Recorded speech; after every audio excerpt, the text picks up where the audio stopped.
श्री शिवाय नमस्तुभ्यम। दोस्तों, आप सभी लोग जानते हैं कि 13 अप्रैल 2024 को चैत्र नवरात्रि पंचमी आने वाली है।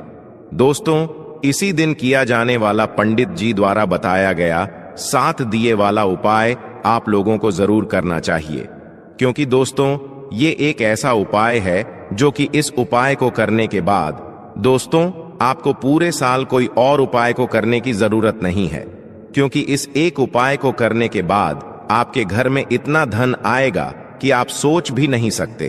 पर उपाय को आपको मन से करना पड़ेगा, या आपकी कोई अगर मनोकामना भी है, धन से जुड़ी हुई, लक्ष्मी प्राप्ति से जुड़ी हुई, तो भी आप लोग यह उपाय एक बार इस 7 दिए वाला उपाय को जरूर करके देखें, क्योंकि यह उपाय सिर्फ इसी एक विशेष दिन पर किया जाना है। इसके अलावा और कभी नहीं किया जाना है। धन प्राप्ति के लिए सबसे बड़ा और सबसे नया यह उपाय पंडित जी ने अपनी अभी की सीहोर की कथा में ही बताया है। मैं जिस उपाय को आज हम आपको बहुत अच्छे से समझाने वाले हैं, इस वीडियो को देखने के बाद इस उपाय को समझने के लिए आपको कोई और वीडियो को देखने की जरूरत नहीं पड़ेगी। तो चलिए दोस्तों, उपाय को शुरू करते हैं। देखिए, यह दिन इतना खास होता है, इतना महत्वपूर्ण होता है। देखा गया है कभी कभी बड़े बड़े पूजा पाठ अनुष्ठान से जो मनोकामना पूर्ण नहीं होती है, वह चैत्र नवरात्रि का 5वां दिन एक छोटे से उपाय करने से ही आपकी मनोकामना पूर्ण हो जाती है। और बहुत सारे लोगों ने इस उपाय को किया भी है और उनको इस उपाय को करने का फल भी जरूर मिला है। अगर आप लोग भी इस उपाय को चैत्र नवरात्रि का 5वां दिन मतलब इस पंचमी के दिन करना चाहते हैं, तो आप इस उपाय को पहले अच्छे से समझ लेना, सुन लेना, उसके बाद करना। आपको इस उपाय का फल जरूर मिलेगा। और इस उपाय को करने से आपके घर में चाहे किसी भी प्रकार की दुख और समस्या क्यों ना चल रही हो, आपको उसका कारण भी नहीं पता है कि भाई यह समस्या किस कारण से चल रही है। उसका कुछ भी कारण हो सकता है, जैसे पितृ दोष हो सकता है, या किसी भी तरह का मंगल दोष भी हो सकता है, और भी बहुत तरह के दोष होते हैं, कुछ भी हो सकता है। पर आपको इस उपाय को करने के लिए अपने दोष को पता लगाने की भी जरूरत नहीं है। चैत्र नवरात्रि पंचमी के दिन इस 7 दिए वाला उपाय को आप लोगों को कर लेना है। दोस्तों, अब इस उपाय को करना किस समय है, ये भी आप लोग जान लीजिए। देखिए, इस 7 दिए वाला उपाय को किस समय करना है, तो देखिए, दीपक वाला जो भी उपाय होते हैं या दीपक वाले जितने भी उपाय होते हैं, वह हमेशा शाम के समय प्रदोष काल में या रात्रि के समय किए जाते हैं। तो यह वाला जो 5 दीपक वाला उपाय है, यह भी आपको चैत्र नवरात्रि के दिन मतलब 13 अप्रैल के दिन शाम के समय प्रदोष काल में ही करना है। अब प्रदोष काल कब से कब तक होता है, यह भी आप लोग जान लीजिए। तो देखिए, प्रदोष काल का जो समय होता है वह शाम के 6 बजे से लेकर 7 बजे तक होता है ना। मतलब शाम के 6 बजे से लेकर 7 बजे के बीच में आप लोग ये वाला उपाय कर सकते हो। पर किसी कारणवश अगर आप लोग लेट हो जाते हो, तो भाई आप इस उपाय को 7 के बाद 7:30 या 8 बजे तक भी कर सकते हो। 8 बजे के बाद मत करना, वो फिर ज्यादा देर हो जाती है ना। तो आप लोगों को इस बात का ध्यान रखना है कि शाम के समय प्रदोष काल में आप लोगों को ये वाला उपाय करना है, या 7:30 बजे आप लोग इस उपाय को पूरा कर सकते हो। तो दोस्तों, अब यहां पर आपको ये बात समझ आ गई। अब बात करते हैं हम इस उपाय की। तो दोस्तों, 5 दीपक वाला उपाय है, तो सीधी सी बात है कि 5 दीपक वाला उपाय है तो 5 पा दीपक तो यहां पर हमें तैयार करने ही पड़ेंगे। अब ये 5 दीपक हमें कैसे तैयार करने हैं, उसमें सबसे बड़ा प्रश्न अब यही निकल कर आएगा कि भाई 5 दीपक जो हम तैयार कर रहे हैं वो किस चीज के होंगे। क्या वो 5 दीपक आटे के होंगे, क्या वो 5 दीपक मिट्टी के होंगे? तो दोस्तों, हम आपको यहाँ पर बता दें, वो जो 5 दीपक आप लोग लोगे वो आप लोग आटे के लोगे। उसका क्या कारण है कि दोस्तों, अगर आप लोग मिट्टी के दीपक लेते हो तो आपको नए दीपक लेने पड़ेंगे, पुराने दीपक नहीं ले सकते, है ना। और नए दीपक सभी लोगों के पास उपस्थित नहीं हो सकते। तो इससे सबसे अच्छी बात यही है कि हम जो 5 दीपक ले रहे हैं वो आटे के ले ले।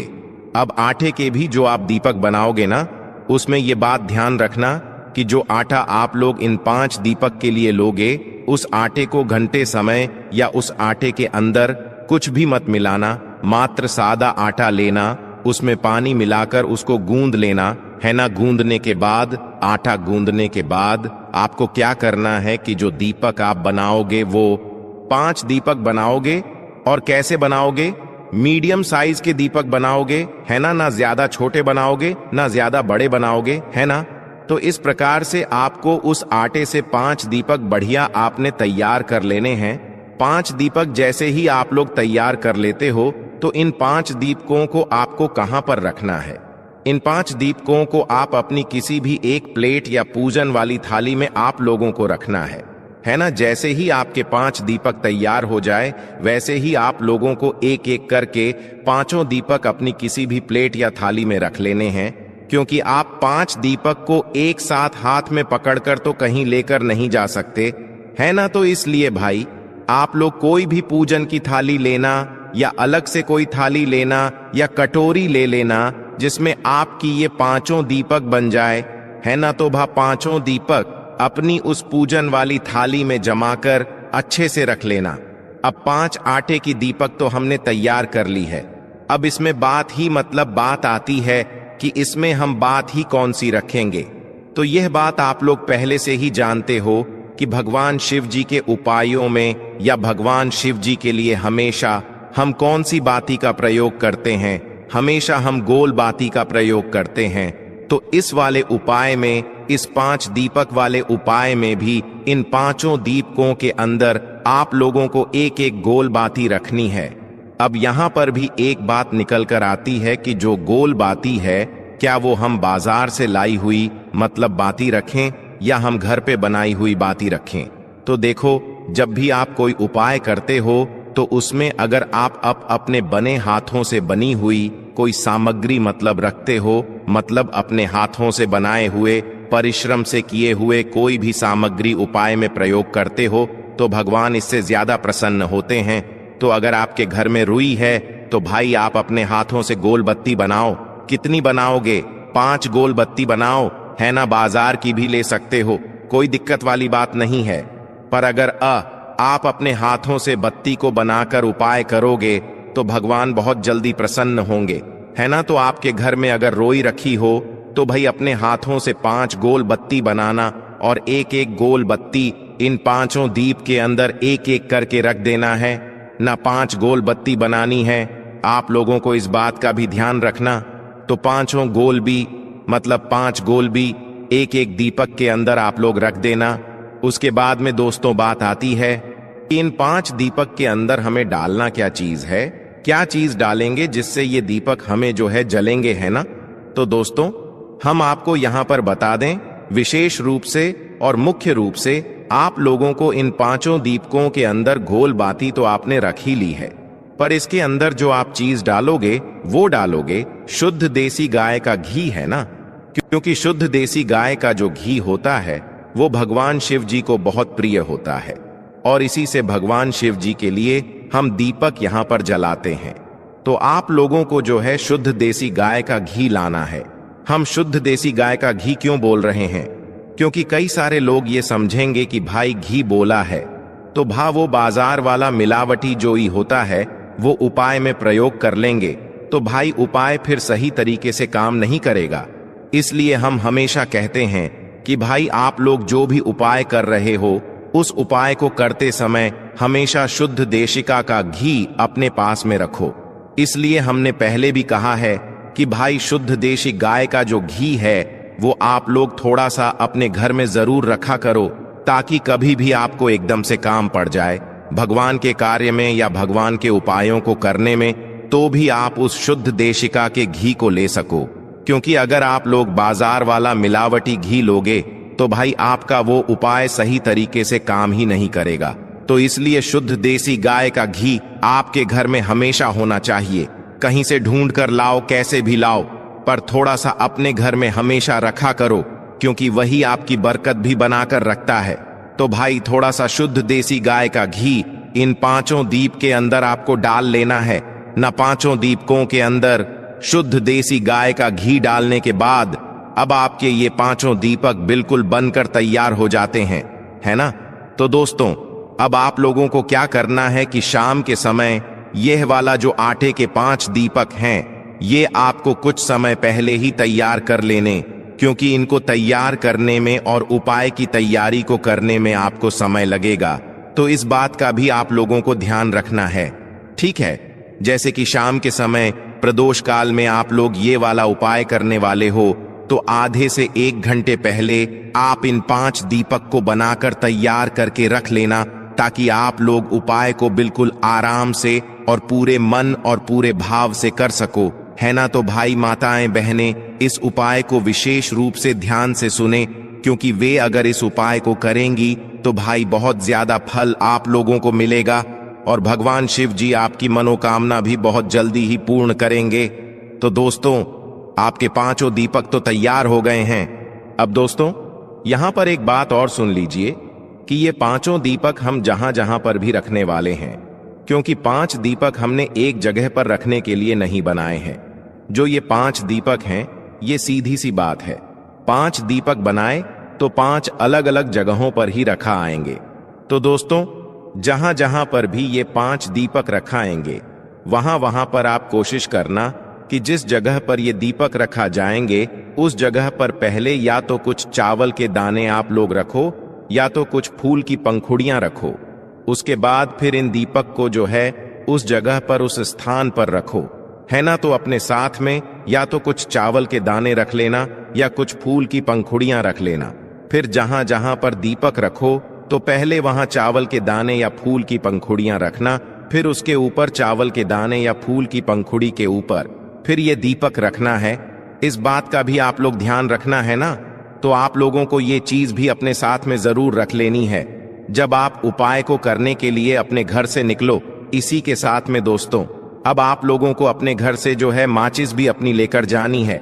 आप ऐसा ना सोचे कि भा जहां पर हम ये दीपक जलाने वाले हैं वहीं से हम किसी से माचिस ले लेंगे।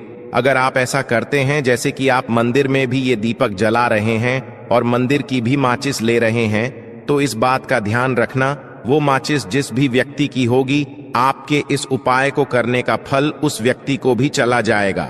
इसलिए अगर आप चाहते हो कि भी आपके इस उपाय को करने का फल पूरा ही आपको मिले, तो भा उस स्थान पर आप लोगों को अपनी ही माचिस अपने ही घर से लेकर जानी है।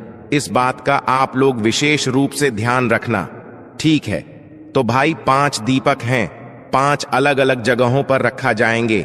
आप अपनी पूजन की थाली बिल्कुल तैयार करके ना रखना, जिसके अंदर आपने 5 दीपक रखे हुए हैं। अपनी माचिस और कुछ चावल की दानियां, फूल की पंखुड़ियां अपने साथ में रख लेना, है ना, और अपने घर से निकल जाना 13 अप्रैल को चैत्र नवरात्रि पंचमी के दिन। तो करना क्या है दोस्तों, सबसे पहला जो दीपक है, मतलब 5 दीपकों में से जो सबसे पहला दीपक आप लोग लेकर जाओगे, वो जाओगे भगवान शिव जी के मंदिर में लेकर, है ना। 5 दीपक जाओगे आप एक साथ ही लेकर, पर जो सबसे पहला दीपक जलेगा वो भगवान शिव जी के मंदिर में ही चलेगा। तो आपके घर के पास में जो भी शिवालय हो, शिव मंदिर हो, जहां पर शिव जी विराजित हो, वहां पर आप लोगों को लेकर चले जाना है इन 5 दीपक को, है ना। जैसे ही शिव मंदिर में पहुंचो तो शिव जी के दर्शन कर लेना, उनसे आशीर्वाद प्राप्त कर लेना। उसके बाद में भगवान शिव जी के शिवलिंग के पास में बैठना और अपनी माचिस से अपनी ही पूजन की थाली के अंदर रखे हुए 5 दीपकों में से कोई भी एक दीपक जला लेना। दीपक को जलाने के बाद उस दीपक से आप चाहो तो भगवान शिव जी की आरती भी उतार सकते हो, या तो ऐसे ही दीपक जलाकर भगवान शिव जी से प्रार्थना करके उसी शिवलिंग के पास में कहीं पर भी रख देना। बस इस बात का ध्यान रखना कि शिवलिंग से बिल्कुल इतना भी पास मत रखना कि भगवान शिव जी को आंच लगे, है ना। तो इस बात का भी आप लोगों को ध्यान रखना है। भगवान शिव जी से थोड़ी दूरी बनाकर अपने पहले वाले दीपक को रख देना है। जब आप अपने इस पहले दिवाले दीपक को रख दें भगवान शिव जी के शिवलिंग के पास में, शिव मंदिर में, तो भाई भगवान से आपको हाथ जोड़कर अपनी वह मनोकामना पूलनी है जिस मनोकामना के लिए आप ये वाला उपाय कर रहे हैं। अपनी कोई दुख और समस्या के लिए कर रहे हैं या किसी काम के लिए कर रहे हैं, तो भाई उस मनोकामना को आपको भगवान शिव जी से जरूर बोलना है। जब आप अपने इस पहले वाले दीपक को भगवान शिव जी के मंदिर में रख दे ना, तो इस बात का आप लोगों को विशेष रूप से ध्यान रखना है। उसके बाद में दोस्तों, जैसे ये दीपक रख देते हैं पहला शिव मंदिर में, उसके बाद में शिव मंदिर से आशीर्वाद लेकर भगवान शिव जी के दर्शन करके आपको मंदिर से बाहर निकल जाना है और उसी शिव मंदिर के पास में जो भी बेलपत्र का पेड़ हो वहां पर पहुंच जाना है। जो बेलपत्र का पेड़ बड़ा हो इस बात का भी ध्यान रखना, या आपके घर के पास में जो भी बेलपत्र का पेड़ हो वहां पर चले जाना है। न दूसरे नंबर का दीपक रखने के लिए तो बेलपत्र के पेड़ के नीचे पहुंचना, वहां पर जाकर अपने दूसरे नंबर का दीपक अपनी ही प्लेट के अंदर अपनी माचिस से जलाना और उस दीपक को उठाकर भी बेलपत्र के पेड़ के नीचे भगवान शिव जी, माता पार्वती जी और माता लक्ष्मी जी का नाम लेकर रख देना, जिससे कि आपके घर में कभी भी धन की, पैसों की कमी नहीं हो सकती है ना। तो दूसरे दवक बेलपत्र के पेड़ के नीचे जलाने के बाद भगवान से प्रार्थना करके उनको उदोग देकर वहां से भी उठ जाना। अब जो तीसरा जो जगह है तीसरे दीपक लगाने की, वो है पीपल का पेड़। तो उस बेलपत्र के पेड़ के पास में या आपके घर के पास में जो भी पीपल का पेड़ हो, उस पीपल के पेड़ के नीचे पहुंचना, वो भी बड़ा होना चाहिए। और पीपल के पेड़ के नीचे पहुंचने के बाद अपने तीसरे नंबर का दीपक जलाना अपनी प्लेट के अंदर ही, और दीपक जलाने के बाद उस पीपल के पेड़ के नीचे रख देना। पीपल के पेड़ के नीचे रखने के बाद भगवान से प्रार्थना करना, उनसे विनती करना, उनको धो देकर वहां से उठ जाना। ठीक है, तो 3 दीपक आपने यहां पर जला दिया है। अब जो चौथे नंबर का दीपक जलाओ या आप चौथे नंबर का दीपक जलाओ के आंवले के पेड़ के नीचे। ठीक है, उस जगह पर जहां पर भी आंवले का पेड़ पास में पड़े वही बड़ा वाला आंवले का पेड़ होना चाहिए।